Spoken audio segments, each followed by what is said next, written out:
Hello everyone, मैं मिथुन सिंह स्वागत करता हूं आप सभी का। आशा करता हूं आप सभी बहुत अच्छे होंगे। अगर आप राजस्थान पटवार की सिलेबस के लिए इस वीडियो पे आए हो तो बिल्कुल आपने सही वीडियो को चुना है। फटाफट चैनल को सब्सक्राइब कीजिए, बगल में जो बेल आइकन है उसे दबाइए। इसी तरह की लेटेस्ट अपडेट पाने के लिए आप हमारे टेलीग्राम चैनल को भी ज्वाइन कर सकते हो, जिसका लिंक डिस्क्रिप्शन बॉक्स में और कमेंट सेक्शन में दिया गया है। तो देखिए, सबसे पहले मैं बता दूं, ये जो एग्ज़ाम है वह 1 पेपर का होता है और 3 आवर्स की ड्यूरेशन होती है, यानी कि 3 घंटे में एग्ज़ाम आपको कंप्लीट करनी है। और देख लेते हैं सब्जेक्ट वाइज जो वेटेज है वो क्या है। सबसे पहले general science, history, polity, geography of India, general knowledge, current affairs आपको पूछा जाएगा। कितने? 25 नंबर का। और नंबर ऑफ क्वेश्चन कितने होंगे? 38। और टोटल मार्क्स जो आएगा वो 76 आएगा। इसी तरह से geography, history, culture, polity of Rajasthan से पूछा जाएगा, यानी कि भूगोल, इतिहास, कल्चर और जो राजनीति विज्ञान है राजस्थान की, उससे 60 नंबर के टोटल क्वेश्चन पूछे जाएंगे। जनरल इंग्लिश और हिंदी, यानी कि इंग्लिश और हिंदी के जो क्वेश्चन होंगे 22 होंगे और इसकी जो वेटेज होगी वो 15 होगी, यानी कि 44 नंबर आपसे पूछा जाएगा। मेंटल एबिलिटी यानी कि रीजनिंग वगैरह जो है, न्यूमेरिकल एफिशिएंसी यानी कि मैथमेटिक्स और रीजनिंग दोनों पूछा जाएगा 90 नंबरों का। सबसे ज़्यादा वेटेज आपको यहीं पे देखने को मिलेगी, तो इस सेक्शन पे आप खास ध्यान देना है आपको। और बेसिक कंप्यूटर पूछा जाएगा 15 क्वेश्चन, यानी कि 30 नंबर का, यानी कि टोटल कितने हो गए? 300, यानी कि हर घंटे आपको एक 100 के क्वेश्चन को सॉल्व करना होगा। आगे बढ़ेंगे और आपके सारे डाउट को क्लियर करने की कोशिश मैं करूँगा। सबसे पहले नेगेटिव मार्किंग होगी 1/3 की, यानी कि अगर आपने 3 क्वेश्चन सही बनाए, गलत बना दिया तो एक क्वेश्चन अगर आपने सही बनाया है। देखो, मैं आपको फिर से एग्जांपल बता दूं।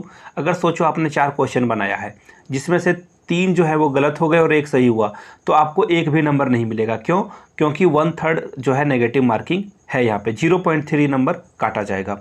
आगे बढ़ेंगे और देखिए, सबसे अच्छी बात यह है सिलेबस की डिटेल सिलेबस यहाँ पे दे रखी है इन्होंने। यहाँ से आप देख सकते हो general science, history, polity, geography of India, general knowledge, current affairs के लिए जो सिलेबस है वो आप यहाँ से देख सकते हो। विज्ञान के सामान्य आधारभूत तत्व, दैनिक विज्ञान, मानव विज्ञान, आहार एवं पोषण, स्वास्थ्य देखभाल आपसे पूछा जाएगा। इसी तरह से हिस्ट्री में प्राचीन मध्यकालीन भारत के प्रमुख विशेषताएं, महत्वपूर्ण ऐतिहासिक यानी कि 18वीं सदी के मध्य से वर्तमान तक की घटनाओं को पढ़ना। याद रखिएगा, आपको 18वीं सदी के बारे में अच्छे से पढ़ लेना है। यहाँ पे बहुत अच्छे से इन्होंने मेंशन कर दिया है।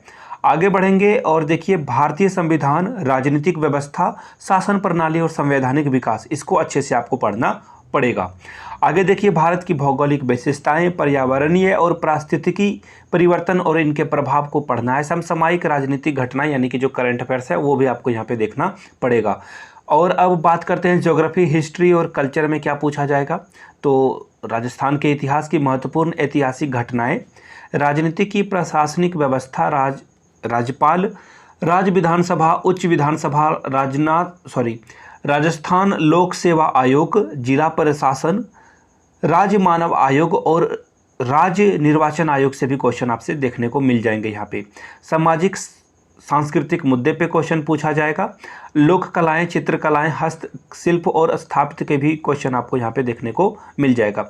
इसी तरह से मेले, त्यौहार, लोक संगीत और लोक नृत्य क्वेश्चन पूछा जाएगा। राजस्थान के जितने भी हेरिटेज साइट हैं या फिर जो भी म्यूजिक है वहाँ का, फोक म्यूजिक है, या फिर जो राजस्थान की देवी देवताओं के, लोक देवताओं के धार्मिक आंदोलन हुए, उन्हें पढ़ लेना है। पर्यटन स्थल कहाँ पे है और किन किन किलाओं को या फिर किन किन मोन्यूमेंट को किस राजा ने बनाया था, ये आपको देखना होगा। जनरल हिंदी में क्या पूछा जाएगा, यानी कि समान हिंदी में पूछा जाएगा उपसर्ग, प्रत्यय और इसके संरचनाओं से बनने वाले शब्दों के बारे में। समास पद की रचना करना और इनका विग्रह करना, पर्यायवाची शब्द, विलोम शब्द, शब्द युग्मों के अर्थ, शुद्ध वाक्य आपको देखना है, अशुद्ध वाक्य को लिखना है। वतर्ण यानी कि स्पेलिंग मिस्टेक को भी देखा जाएगा। वाक्यांशों के लिए एक प्रयुक्त शब्द, ये भी पूछा जाएगा। मुहावरे और लोकोक्ति को भी पूछा जाएगा। याद रखिएगा, राजस्थान के भी जो मुहावरे हैं उन्हें याद कर लेना है। जनरल इंग्लिश में आपसे पूछा जाएगा comprehension and unseen passage, correction of common error and correct uses, synonyms, antonyms यानी कि जो समानार्थी शब्द हैं और भिन्नार्थी शब्द हैं वो पूछा जाएगा। फ्रेजेस एंड एडियम्स पूछे जाएंगे। मेंटल एबिलिटी यानी कि रीजनिंग और मैथमेटिक्स में देखिए मेकिंग सीरीज एनालॉजी पूछा जाएगा। और figure matrix question, classification, alphabet test आपसे पूछा जाएगा, यानी कि ABCD का जो क्वेश्चन होता है। पैसेज एंड कंक्लूजन पूछा जाएगा, blood relation, coding, decoding, direction sense वाले क्वेश्चन, यानी कि राम 15 किलोमीटर पश्चिम गया फिर उत्तर गया, ये से क्वेश्चन। सिटिंग अरेंजमेंट पूछा जाएगा कि राम आगे से 15वें और पीछे से 16वें पे है तो वो कहाँ पे बैठा है, ये सब। इनपुट आउटपुट डिवाइस पूछा जाएगा, number ranking and time square पूछा जाएगा, मेकिंग जजमेंट पूछा जाएगा, लॉजिक अरेंजमेंट ऑफ वर्ड पूछा जाएगा, परसेंटेज, एरिया, वॉल्यूम, मैथमेटिक्स में आपको ये देखने को मिलेगा, प्रतिशत, क्षेत्रफल और जो आयतन है वो पूछा जाएगा। आपको सामान्य जो इंटरेस्ट है यानी कि ब्याज और कंपाउंड इंटरेस्ट वो भी पूछा जाएगा। प्रॉफिट लॉस भी पूछा जाएगा, एक एक नियम भी पूछा जाएगा। कंप्यूटर में आपको कैरेक्टरिस्टिक ऑफ कंप्यूटर यानी कि कंप्यूटर को कितने भागों में बांट सकते हो, रैम रोम की फंक्शन, फाइल सिस्टम क्या होता है, इनपुट डिवाइस क्या होता है, आउटपुट डिवाइस क्या होता है, ये सब आपसे सारी चीज़ों को पूछा जाएगा। और MS ऑफिस में आपको exposure of word, excel, separate sheet और पावर पॉइंट को पढ़ लेना है। तो ये छोटी सी सिलेबस थी, इसकी PDF आप हमारे टेलीग्राम चैनल से ले सकते हो। और यहाँ तक अगर आपने पूरी वीडियो देख ली है तो प्लीज़ एक बार जय हिंद का जयकारा जरूर कमेंट में लगाएं। Thank you so much, you guys are amazing, keep reading, keep learning, keep growing. Thanks for watching this video.